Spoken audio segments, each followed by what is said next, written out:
Valentine's day ആയിട്ട് പാർട്ട്ണറിന് flowers കൊടുക്കണം, പക്ഷെ പൈസയില്ല. ഇതാണ് നിങ്ങളുടെ പ്രശ്നമെങ്കിൽ ഈ വീഡിയോ മൊത്തം കണ്ടോളൂ. ആദ്യം തന്നെ ഗൂഗിളിൽ ഡിജി ബുക്ക് എന്ന് സെർച്ച് ചെയ്യുക. അപ്പോൾ നമുക്ക് ഇങ്ങനെ ഒരു സൈറ്റ് ഓപ്പൺ ആകും. അതിൽ നിന്ന് ബിൽഡ് എ ബുക്ക് എന്നുള്ള ഓപ്ഷൻ സെലക്ട് ചെയ്തതിന് ശേഷം നമുക്ക് ഇഷ്ടമുള്ള ഫ്ലവേഴ്സ് ഒക്കെ ചൂസ് ചെയ്യാം. 6 മുതൽ 10 വരെ ഫ്ലവേഴ്സ് നമുക്ക് അങ്ങനെ സെലക്ട് ചെയ്യാൻ പറ്റും. നമുക്കിപ്പോൾ ഒരു ഫ്ലവർ തന്നെ കുറേ ടൈം വേണമെങ്കിൽ അത് അത്രയും ടൈം ആ സെയിം ഫ്ലവറിൽ ക്ലിക്ക് ചെയ്ത് കൊടുത്താൽ മതി. അങ്ങനെ നമുക്ക് ഇഷ്ടമുള്ള അത്രയും ഫ്ലവേഴ്സ് ആയതിനു ശേഷം താഴെ നെക്സ്റ്റ് എന്നുള്ള ബട്ടൺ ക്ലിക്ക് ചെയ്ത് കൊടുക്കുക.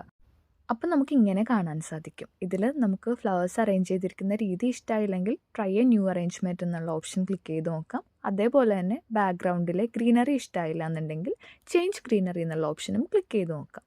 അതിനുശേഷം നമുക്ക് ഇഷ്ടമുള്ള രീതിയിലായി കഴിയുമ്പോൾ താഴെ വീണ്ടും നെക്സ്റ്റ് ക്ലിക്ക് ചെയ്യുക. അപ്പോൾ അവിടെ ഓൾറെഡി ഇങ്ങനെ ഒരു മെസ്സേജ് ഉണ്ടാകും. അവിടെ നമുക്കിഷ്ടമുള്ള ആളുടെ പേരും നമുക്കിഷ്ടമുള്ള മെസ്സേജും നമുക്ക് എഡിറ്റ് ചെയ്ത് മാറ്റാൻ സാധിക്കും. എന്നിട്ട് ആ ലിങ്ക് കോപ്പി ചെയ്യുക, ആൾക്ക് അയച്ചു കൊടുക്കുക. അപ്പോൾ ഹാപ്പി വാലന്റൈൻസ് ഡേ.